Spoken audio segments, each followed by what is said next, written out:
ये बहुत ही वक्त पहले की बात है कि एक मास्टर हुआ करता था। एक मास्टर जिसके बारे में ये कहानी मशहूर है कि वो चलता गया, उसने चलना स्टार्ट किया तो वो चलता गया। वो एक ऐसा वॉरियर था जो कि घास और पत्तों के ऊपर पड़े हुए पानी के कतरे जो कि रात के वक्त गिरता है उनको पीकर अपना गला ठंडा करता था, जो कि रास्ते में चलते हुए फूलों की पत्तियों को खाकर गुजारा करता था और उसी के साथ अपनी भूख मिटाता था क्योंकि वो रुकता नहीं था। उसके बारे में यही मशहूर था कि वो चलता गया चलता गया चलता गया यहाँ तक कि वो जहाँ पर डेजर्ट में से गुजरा। डेजर्ट जहाँ पर आसमान के ऊपर से सूरज गर्मी बरसा रहा था, तपती रेत के ऊपर से वो आगे बढ़ता गया यहाँ तक कि वो बर्फ के इलाके में पहुंच गया। बर्फ के इलाके में ऐसा इलाका जहाँ पर सिर्फ बर्फ ही बर्फ थी, खून को जमा देने वाली ठंड में वो चलता गया। फिर वो एक ऐसी जगह पर पहुंचा जहाँ पर हॉरिकेन्स थे, तेज हवा चला करती थी और उस तेज हवा में से भी वो आगे की तरफ बढ़ता गया क्योंकि वो तेज हवा जो थी वो घरों को भी उड़ा ले जाती थी। फिर वो जंगल में से गुजरा जहाँ पर आग लगी हुई थी, लेकिन आग भी उसे रोक नहीं पाई। वो फिर वहां पर से भी चलता गया ताकि वो बंदा सोते हुए भी चलता रहता था। उसने जब सफर स्टार्ट किया था उसने अपने आप से वादा किया था कि वो कभी रुकेगा नहीं और सोते हुए भी रात के वक्त भी वो चलता रहता। और रास्ते में अगर कभी उसका सामना किसी पहाड़ के साथ हो जाता तो वहां पर रुकता नहीं था क्योंकि उसकी स्ट्रेंथ जो थी वो बढ़ती जा रही थी और वो अपनी तलवार को घुमाते हुए पूरे के पूरे पहाड़ को सेंटर से दो हिस्सों में काट देता और फिर वहीं पर से सेंटर से रास्ता बनाकर आगे गुजर जाता। यानी कि उसके रास्ते में कोई भी रुकावट नहीं बन सकती थी, कोई चीज भी रुकावट बन नहीं सकती थी।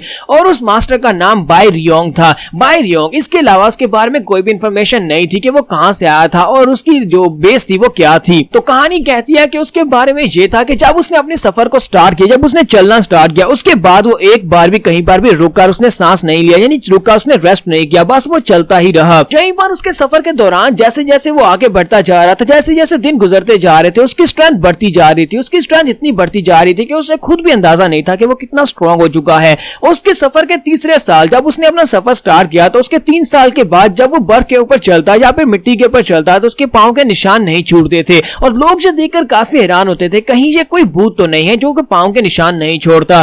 तो उसके सफर के चौथे साल जब वो ग्राउंड के ऊपर चलता था तो वो ग्राउंड के ऊपर चल सकता था, ना सिर्फ ग्राउंड के ऊपर बल्कि वो पानी के ऊपर भी चल सकता था और लोग इस बात से और भी हैरान होते थे और कहते थे ये कोई मास्टर है जो पानी के ऊपर चल सकता है। और उसके सफर के 5वें साल तक जब वो ग्राउंड के ऊपर चलता था तो उसके पांव ग्राउंड के ऊपर नहीं लगते थे और इस बात से सभी लोग और भी हैरान होते थे कि ये जमीन के ऊपर पांव नहीं रखता बल्कि हवा में चल रहा है। उसके सफर के 6ठे साल तक ये स्टोरी जो थी सब लोगों तक पहुंच चुकी थी। सभी लोगों को पता था कि एक मास्टर है जो कि चलता है, बहुत ज्यादा चलता है और रुकता नहीं है और जिस भी शहर में से वो गुजर जाता, जिस भी गांव में से वो गुजर जाता, वो जगह बहुत ज्यादा फेमस हो जाती। यहाँ पर कुछ जेलस होने वाले लोग भी थे, जैसे मास्टर्स और ग्रैंड मास्टर्स थे। वो सभी लोग इससे जेलस थे, वो इस बारे में जानना चाहते थे कि आखिर वो लोग इतने फेमस क्यों नहीं है। तो उन लोगों ने आकर इसे चैलेंज किया तो रास्ते में आने वाले सभी मास्टर्स और ग्रैंड मास्टर्स को वो हराता गया और उन सभी को हराते हुए आगे बढ़ता गया। यहाँ तक कि उसकी चलने के 7वें साल वो एक मार्शल आर्ट्स का प्लेयर बन चुका था क्योंकि उसने बहुत ही powerful no reputed great masters और 5 वर्ल्ड के रिनाउंड ग्रैंड मास्टर्स को हरा दिया था।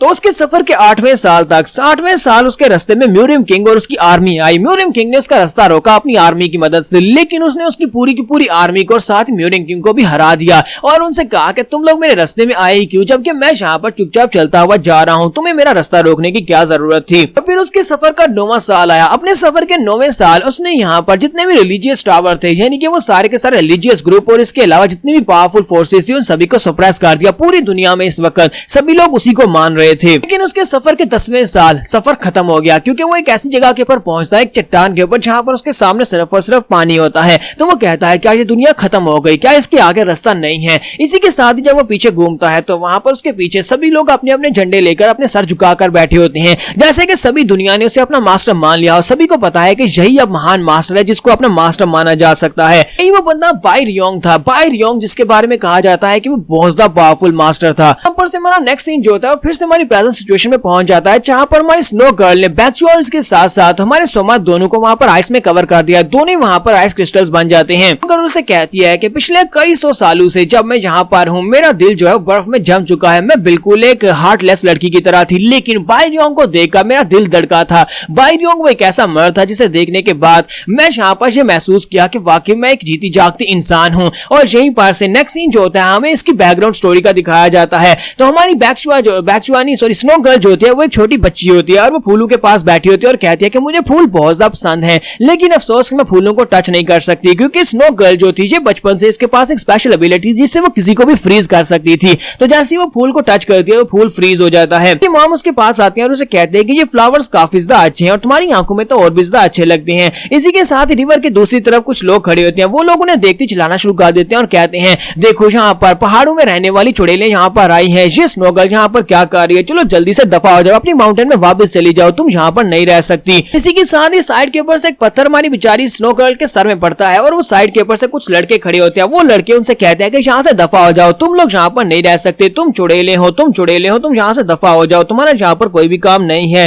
तो हमारी स्नो गर्ल इस बात से काफी ज्यादा गुस्सा होती है, लेकिन उसकी मॉम उसे शांत करती है और कहती है बिल प्लीज बेटा शांत हो जाओ, तुम यहाँ पर गुस्सा नहीं हो सकती वरना इन इंसानों को नुकसान पहुंचेगा। हमें रात के वक्त का दिखाया जाता है। वो दोनों चौंसान माउंटेन के ऊपर चली जाती है। माउंटेन के ऊपर उन लोगों की एक केव होती है। वो दोनों माँ बेटी जो होती है वो उस केव के अंदर रहती होती है। मॉम अपनी बेटी के सर के ऊपर वहाँ पर मरहम लगा रही होती है और उसे कहती है कहीं तुम्हें चोट तो नहीं लगी, कहीं तुम्हें दर्द तो नहीं हो रही। वो कहती है नहीं मॉम मुझे दर्द नहीं हो रही। तो फिर साथ ही वो उसे कहती है जाकर सो जाओ, मुझे लगता है कि बहुत ही जल्दी हमें यहाँ पर इस केव को छोड़कर जाना होगा, हम लोग किसी दूसरी माउंटेन में जाकर रहेंगे। तो स्नो गर्ल उसे कहती है लेकिन मॉम मुझे समझ नहीं आती कि हम लोग यहाँ पर छुप कर क्यों रहते हैं, क्या हम लोगों ने कुछ गलत किया है, हमें यहाँ पर से इस जगह को छोड़कर क्यों जाना है, सभी लोग हमारे साथ इस तरह से बर्ताव क्यों करते हैं। तो उसकी मॉम आगे से बिल्कुल खामोश हो जाती है और उसे कोई भी जवाब नहीं देती। स्नो गर्ल आगे से रोना शुरू कर देती है और कहती है कि मॉम बताओ ना ये क्या कोई सीक्रेट है, आखिर हम लोग यहाँ पर क्यों हैं, हम लोग छुपे हुए क्यों हैं, तो बताओ कि आखिर हम लोगों ने क्या गलती की है, हमसे क्या बड़ी गलती होगी जिसकी वजह से सभी लोग हमारी जान के दुश्मन बने हुए हैं। तो उसकी मॉम उसे कहती है कि तुम अभी बहुत ज्यादा छोटी हो, अभी तुम्हें इस बारे में नहीं पता होगा। तो स्नो गर्ल रोना शुरू कर देती है और कहती है लेकिन मॉम मुझे समझ नहीं आती कि मैं ऐसी क्यों हूँ, मैं दोस्त नहीं बना सकती, मैं किसी भी फूल को टच नहीं कर सकती, मैं फूल को टच करती हूँ तो वो फ्रीज हो जाता है,